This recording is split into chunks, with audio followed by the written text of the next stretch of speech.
Hey everyone, today we're going to be talking about a poem called As I Grew Older by Langston Hughes. Langston Hughes was born in 1902 and died in 1967. He was an American poet, novelist, and a playwright. And he was a leading figure of the Harlem Renaissance, which we'll discuss shortly. He was best known for his poetry, which captured the experiences and the struggles of African Americans during the 20th century. Hughes was born in Joplin, Missouri, and grew up in various towns in Kansas. He attended Columbia University, but left after a year, eventually working various jobs to support himself, as he went on to publish several collections of poetry, as well as novels, plays, and essays. In addition to his literary contributions, Hughes was also a huge political activist, and he often worked to address social and political issues at the time, including racism and inequality. Today, Hughes is widely recognized as a key figure in American literature and an important voice in the African American community. So let's talk about the Harlem Renaissance. Harlem is in Upper Manhattan, between the Hudson River in the west, the Harlem River in the east, and Central Park to the south. The Harlem Renaissance was a cultural movement that took place in the 1920s and 1930s. It was an important time for African American artists and writers and musicians and intellectuals who created a new and vibrant cultural scene that celebrated Black identity and experience. During the Harlem Renaissance, African American artists and writers produced some of the most influential works of art and literature in the 20th century. Poets like Langston Hughes and musicians like Duke Ellington and Louis Armstrong were just a few among the many figures who helped shape the movement. The Harlem Renaissance was also an important time for political and social activism.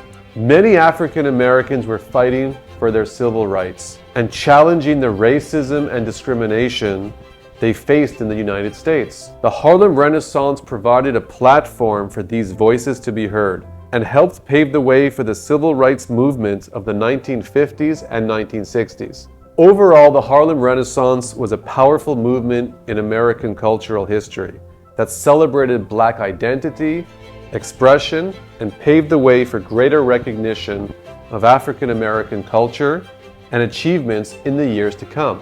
We need to talk about racism in the United States. Racism has been a persistent and deeply ingrained problem in the United States since the country's founding.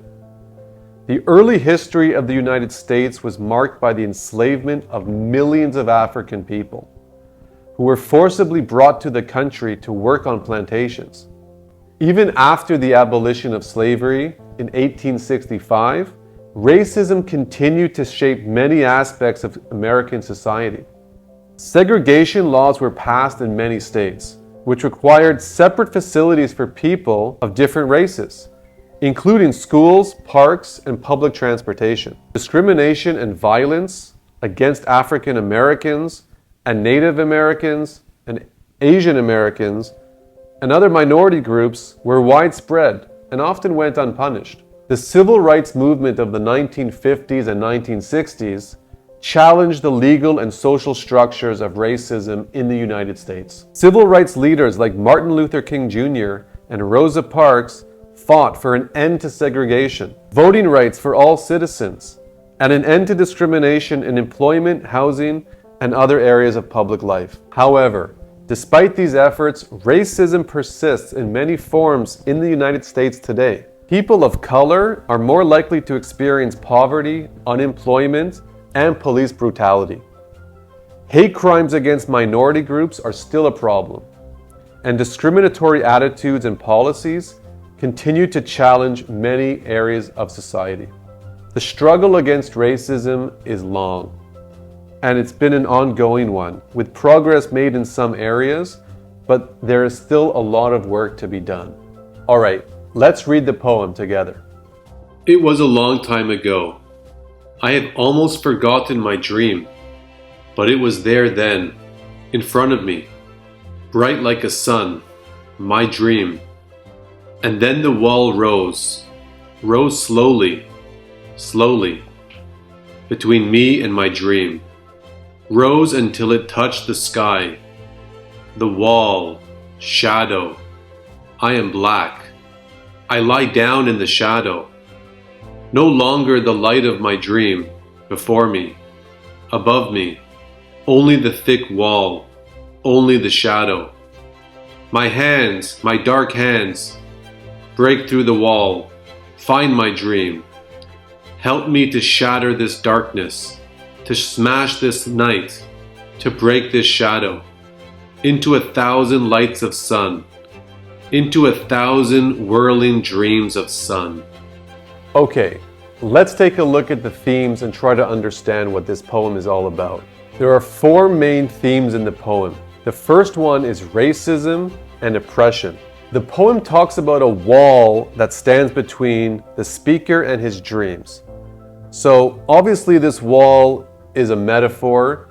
It's representative of systemic racism and oppression that prevents African Americans from achieving their goals and realizing their potential. The poem explores the loss of innocence that comes with growing up in a society that is unjust and oppressive.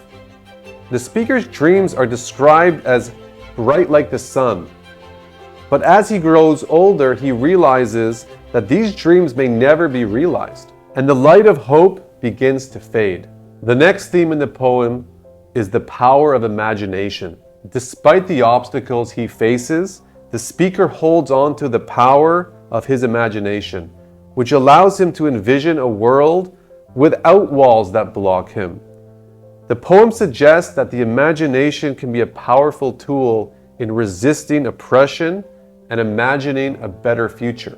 The last theme of the poem is the importance of perseverance. Although the speaker's dreams may be deferred, the poem ends on a note of hope, with the speaker vowing to keep fighting and climbing until he reaches his goal.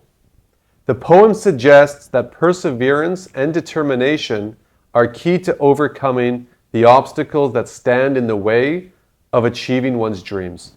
Perhaps Martin Luther King Jr. said it best when he said, "I have a dream that my 4 children will one day live in a nation where they will not be judged by the color of their skin, but by the content of their character." Okay, that about wraps it up. Thank you for watching this video, and leave a comment below if you learned something from this video or if you have questions, and we'll see you in the next one.